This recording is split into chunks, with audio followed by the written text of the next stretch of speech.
Hello. पिछले video में हमने आरएमपीटी को समझा, आरएमपीटी क्या है और उसके प्रूफ को समझा। अभी हम इस वीडियो के अंदर आरएमपीटी के बारे में ही थोड़ी सी बात करने वाले।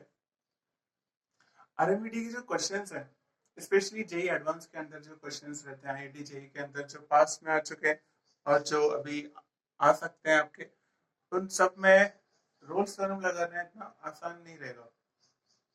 थोड़ा आपको दिमाग लगाना होता है उसमें। तो लेट्स सी क्या सोचना होता है, किस डायरेक्शन में आपको दिमाग लगाना रहेगा।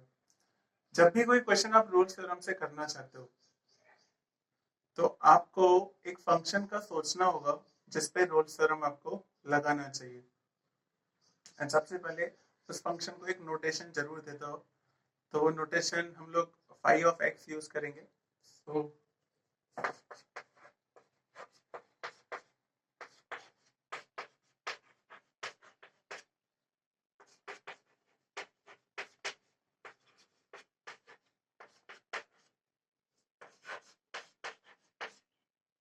एक फंक्शन का सोचना होगा, उस फंक्शन को फिलहाल हम फाई ऑफ एक्स से डिनोट कर रहे हैं।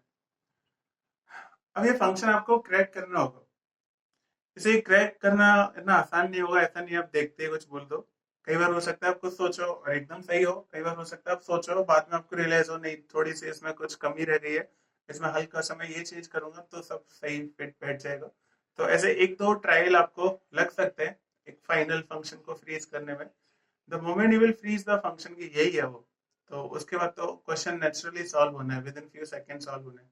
तो आपको मैं इसमें सीधा सीधा बोलूँ तो आरएमपीटी का जब भी क्वेश्चन होगा, इस फंक्शन का सोचने में ही आपको टाइम लगने वाले एक्चुअली। हो सकता है वो 1 मिनट के अंदर हो सकता है 2 मिनट के अंदर हो जाए, हो सकता है 3 मिनट के अंदर हो। अब 3 मिनट तक भी अगर एग्जाम में दे रहे हो तो कोई प्रॉब्लम नहीं है। और उसमें थोड़ी थोड़ी कैलकुलेशंस लगेंगी, कुछ कुछ बातों के ऊपर आपको सोचना होगा। किन बातों पे सोचना है वही बातें हम लोग अभी यहाँ इस वीडियो में करने वाले। तो आरएमपीटी में देखो दो चीजें बहुत इंपॉर्टेंट है क्वेश्चंस को हैंडल करते टाइम पे। एक तो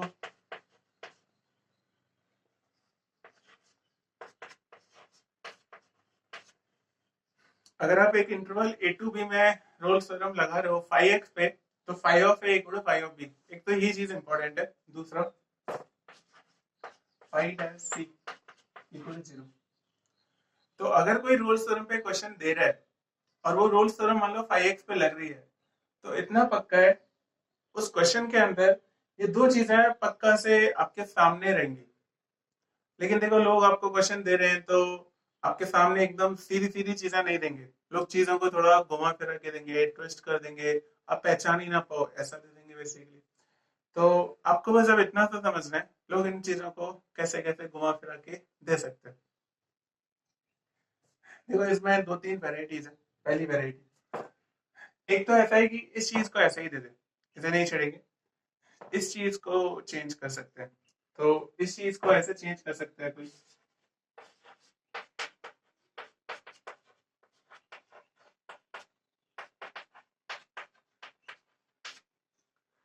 तो यहाँ पूरा स्टेटमेंट ऐसा था कि there exist at least one c in open interval a to b such that five dash c is equal to zero. तो इस बात को कोई ऐसे बोल सकता है कि five dash x equal to zero इस इक्वेशन का एटलीस्ट एक रूट है in open interval a to b. तो इस स्टेटमेंट को घुमा देंगे और उसे शायद वैसे ही रखें बेसिकली। नेक्स्ट इसे घुमा दें और उसको भी घुमा फिरा के दे सकते हैं आपको। तो लेट्स सी उसको क्या घुमा फिरा के दे सकते हो।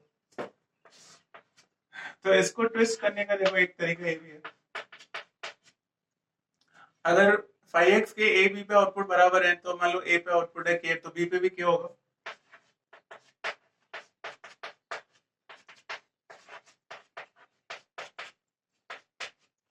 तो फाइव ऑफ ए के, फाइव ऑफ बी के, तो इस बात को सिंपल लैंग्वेज में मैं ऐसे बोल सकता हूँ कि फाइव ऑफ एक्स जो है इक्वल टू के, इसके रूट्स ए भी होंगे। यू कैन से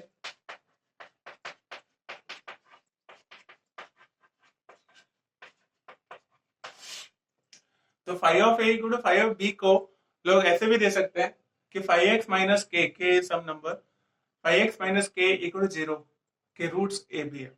तो उस बात को ट्विस्ट करके ऐसे दिया जा सकता है। तो उसको भी ट्विस्ट किया हो, इसको भी ट्विस्ट किया हो, तो ये फाइनल फाइनल कंक्लूजन ऐसा हो गया कि 5x माइनस के इक्वल टू 0 की रूट्स के बीच में 5-x इक्वल टू 0 का एक रूट तो होगा ही, कम से कम एक रूट तो होगा ही। तो ये वाला स्टेटमेंट भी आप याद रखो, 5x को क्रैक करने में हेल्प करेगा। तो ये जो तरीके हैं, एक तो ये हो गया तरीके जिसमें आपको 2-3 वेराइटीज बनाई, इनका सारा पीएनसी लग जाएगा, परमुटेशन एंड कॉम्बिनेशन जितने इनसे बन सकते हैं। एक और वेराइटी है, ये जो दो स्टेटमेंट्स हैं, दो फॉर्मूले हो गए, इन दोनों को ही क्लब कर सकते हैं। वो हो सकता है 5x में कोई एक नंबर हो, से चलो लैम्डा, 5x फंक्शन होगा तो उसमें कोई नंबर हो सकता है ना, से लैम्डा, मतलब से मैं fx को lambda sine x plus x square दे दूं, तो वो जो लैम्डा है, मैं 5x में अगर a भी रखूंगा तो यहाँ पे भी लैम्डा दिखेगा, और 5-x इक्वल टू 0 में भी लैम्डा दिखेगा। तो कोई ऐसा कर सकता है नहीं कि यहाँ से लैम्डा के लिए सॉल्व करे, निकाले मतलब वैल्यू, और उसे इसमें रख दे, तो किसी दोनों स्टेटमेंट जो है वो क्लब होके एक स्टेटमेंट हो जाएगा। तो एक लास्ट इसमें इनको मॉडिफाई करने का तरीका ये है कि लोग इन दो को मिला के एक ही स्टेटमेंट दे सकते हैं।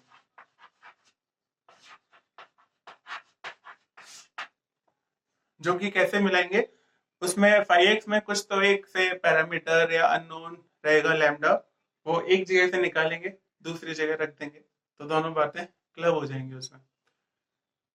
तो ये तरीके रहेंगे आपकी जेई लाइफ में, इससे बाहर कोई तरीका नहीं जाएगा। आप बस इन्हीं तरीकों को हैंडल करना सीख जाओ, वही काफी है।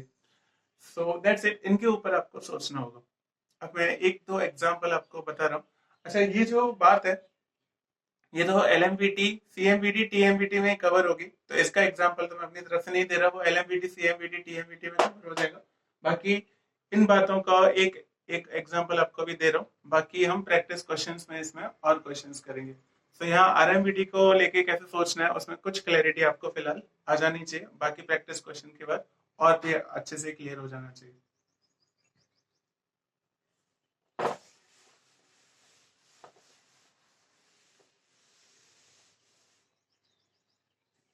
जैसे एक बहुत फेमस क्वेश्चन है, पास्ट जेई में आया हुआ है बेसिकली, तो एक वही क्वेश्चन आपको दे रहा हूँ।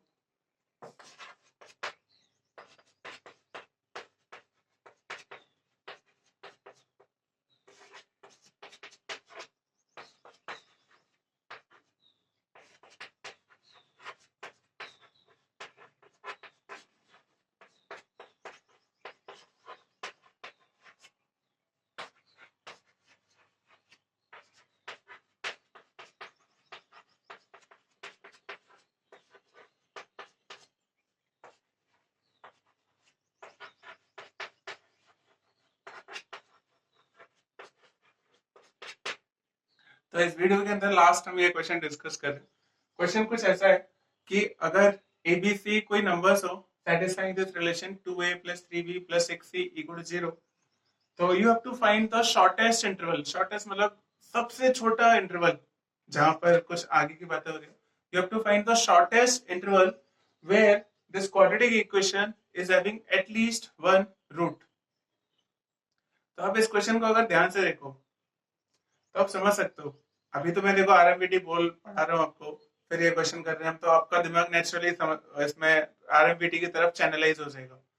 पर मान लो ये क्वेश्चन इन जनरल जेई में आता, बहुत सारे क्वेश्चंस की भीड़ में आता, तो इसमें आप समझ सकते हो आप कैसे पहचानते कि RMPT का क्वेश्चन है। उस टाइम पर अगर आप नहीं पहचान पाते तब तो ऐसे करना और मुश्किल हो जाएगा, मतलब आगे पहचानना भी एक बड़ा काम रहेगा कि अच्छा ये RMPT का क्वेश्चन है।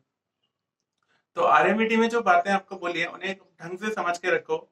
तो एक तो वो नॉलेज प्लस एक वर्ड, एटलीस्ट वन, ये जो वर्ड्स आपको बताए, ये कनेक्शन रहेगा एक्चुअली। तो इन वर्ड्स के थ्रू और एक RMPT को ऑब्वियसली समझना और उसका एक्सपीरियंस, क्वेश्चंस का एक्सपीरियंस, उन सब की वजह से आप आपको एक बात क्लिक होगी कि अच्छा ये क्वेश्चन RMPT का। तो पहले तो ये पहचान नहीं है आपको, तो मान लो आपको जैसे अभी समझ में आ गया कि अच्छा RMPT का क्वेश्चन है। फिर आपको जो अभी बताया कि आपको एक फंक्शन का सोचना होगा, तो उस फंक्शन को हम 5x बोल रहे हैं अभी।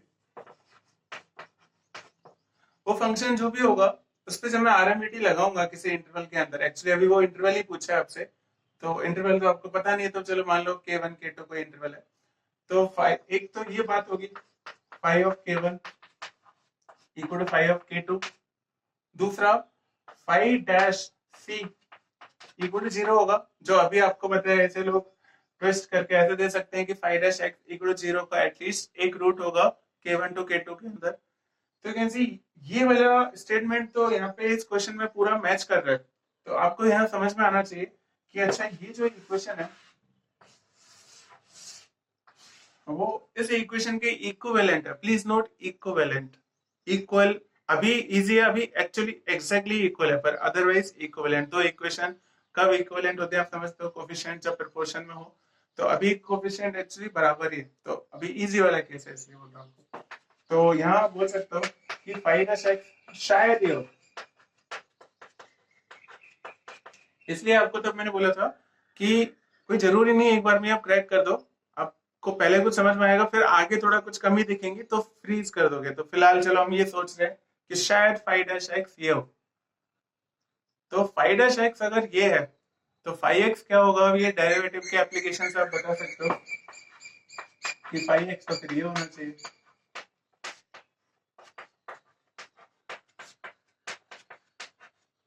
प्लस कुछ आर्बिट्रेरी कांस्टेंट आप लेना चाहो लो, नहीं लेना है मत लो इसे, लेकिन फाइव एक्स आपको अपनी तरफ से लेना है तो जितना सिंपल लोगे उतना अच्छा।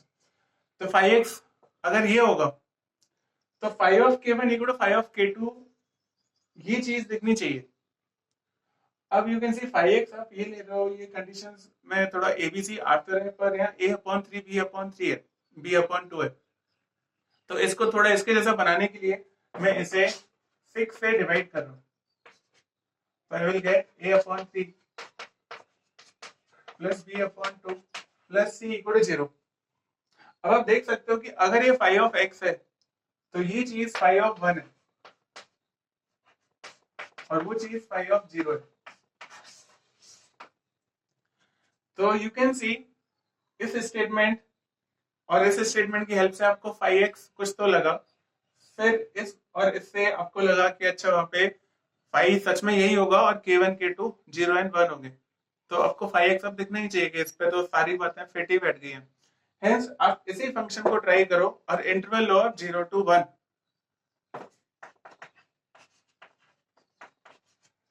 सो यहाँ तक का ये आपका रफ वर्क था, थिंकिंग वाला पार्ट था। हर आरएमपीटी के क्वेश्चन में थिंकिंग वाला पार्ट ही मेन पार्ट रहने वाला है, जो आपका जनरली रफ वर्क रहेगा।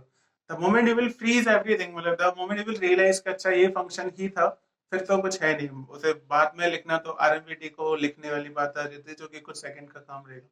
जैसे अब हम आरएमपीटी अब लगाना स्टार्ट करेंगे, मतलब अगर ये क्वेश्चन से सब्जेक्टिव होता तो लिखने आपका ऑफिशियल जो फेयर वर्क होता वो अब स्टार्ट होता। तो आपको ये लिखना होता कि consider this five of x, ये फाइव ऑफ एक्स लिखो in the close interval 0 to 1, ये आपको लिखना होता। फिर आप इसमें ये बात बोलो कि ये क्यूबिक फंक्शन है which is continuous and differentiable everywhere, hence close interval 0 to 1 में कंटिन्यूअस होगा, ओपन इंटरवल 0 to 1 में डिफरेंशिएबल होगा। तो रोल्स थ्योरम की दो बातें लग गई। नेक्स्ट आप बोलो कि according to this one we have five of 1 equal to five of 0, hence third condition is also satisfied on this function। So this phi x is satisfying three conditions of Rolle's theorem, hence there should be at least one c in 0 to 1 such that phi dash c is 0, yeah, there should be at least one root of phi dash x equal to 0 in 0 to 1। So that's it। वो तो फिर ये बात आपको पता चल गई। तो इस क्वेश्चन का आंसर क्या होता फिर 0 to 1। हेंस आपको फिर इस क्वेश्चन का आंसर लिखना होता कि अच्छा ये 0 to 1 रहेगा। So that's it, thank you.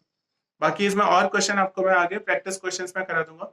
और इसका जो एक दूसरा वर्जन बोला था वो तो एलएमवीटी, सीएमवीटी, टीएमवीटी में भी आने वाले, मतलब आप एक तरीके से ऐसे बोल सकते हो एलएमवीटी, सीएमवीटी, टीएमवीटी इसी के ही एप्लीकेशन के क्वेश्चंस हैं जो हम अगली वीडियोस में देखेंगे। सो आरएमवीटी की बात यहाँ पर सारी खत्म हो जाती है कंसेप्चुअली, बाकी प्रैक्टिस तो हम आगे करेंगे। So that's it, thank you.